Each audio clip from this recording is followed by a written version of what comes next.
As I said yesterday, this is the last new unit before our test, where we start getting ready for the test. Today we close out the unit by learning how the percent of change if something is found.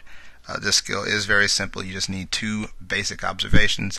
You need to be able to tell how much something changed, and the way you always find out how much something changed, and remember this for all of your math lessons, is that you subtract two things. So if you had 25 people in a building at the beginning and there's now 35, if you want to know how much it changed, you do 35 minus 25, which is that there's 10 more.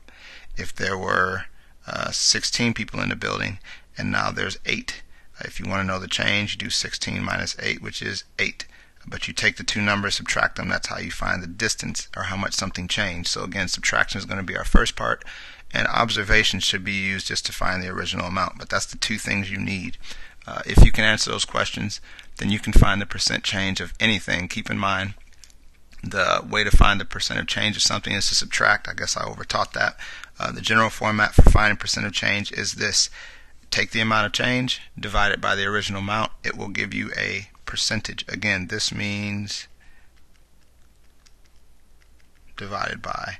Anytime you see that line in between two things, it's amount of change divided by the original amount in your calculator, and that will give you your answer.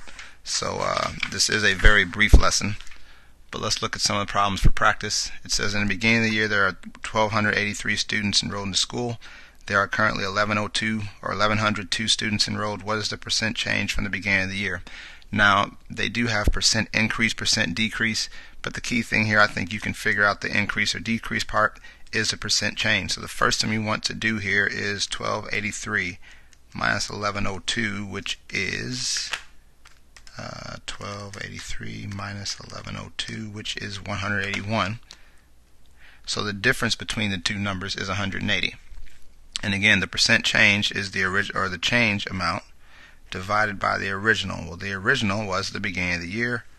That represents your original, so over 1,283. And so you do 180 divided by 1,283. And notice that gives me a nice decimal number. Keep in mind, percentages are decimals, and so what we have here is 14%.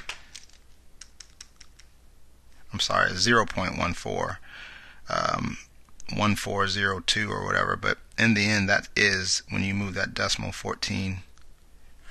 Again, that 0 leaves it alone, so this would be a 14%. And again, going back here, originally there were 1,283 and now there's 1,102, and this is a 14%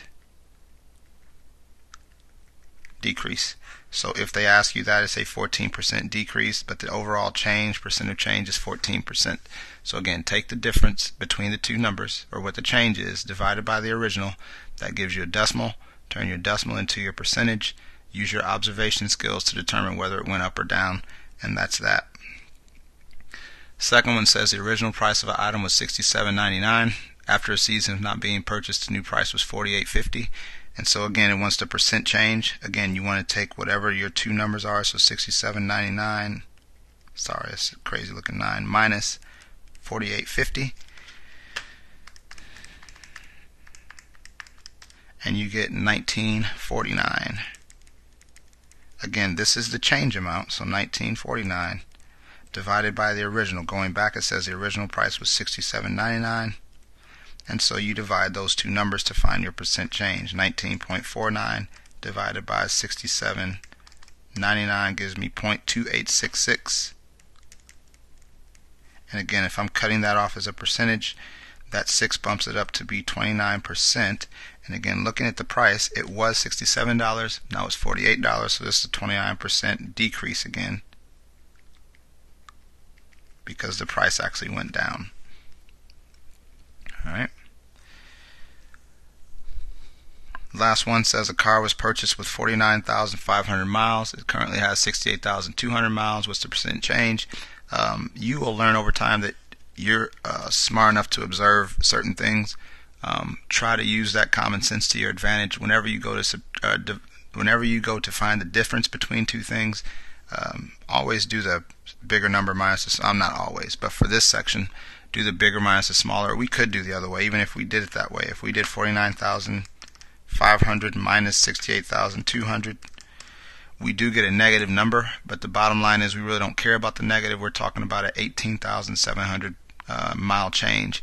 And so whatever it is, just make sure that you understand that in this problem here, the negative versus positive really can be ignored in this type of situation. So use that logic whenever you work through this. But for me, I'm going to do 68,200 minus 49,500 equals, of course, 18,700. But either way, once you find that distance, that is your amount of change. So put that on top. Divided by the original. Again, the car was purchased with this many miles. So that's what I'm going to divide. And so I do 18,700 divided by 49.5. And I get 37777, a whole bunch of sevens. And again, if I am cutting this off as a percent, it would be that 7 bumping it up, so it's about 38%, and this definitely went from 49 to 68, so it's a 38% increase. Alright. So again, that is the last new information you have. Many of you are right on the ball. You've learned everything you need to. Some of you are still kind of catching up. You need to make sure you take care of that. It sounds like the test being a week away is a lot, but you need to make sure you do well on this test, because this is going to guarantee that you pass this quarter, which is my overall goal. So go ahead and log into MathXL and begin working on the problems for the day. Keep in mind this is percents 2. If you still have low test scores or zeros before, be sure to work on those before you get the worksheet. Remember, your computer grades represent 30% of your grades, so if you have time and you have anything lower than I'd say as 80%, 70%, I would say retake those or go back and redo those. If you don't know the game on how to do better on those, just bring it up to me, and I'll explain the strategy and things that you can do to help yourself. But again, you need to communicate with me. Part of the responsibility you get for getting older and older is that you have to actually start asking for help. So if you have an issue, just bring it up, and I'm sure the answer is not that hard to find. Other than that, good luck, and like I said, after you're done with your MathXL, of course, there is a worksheet if the answer's on the back. So good luck.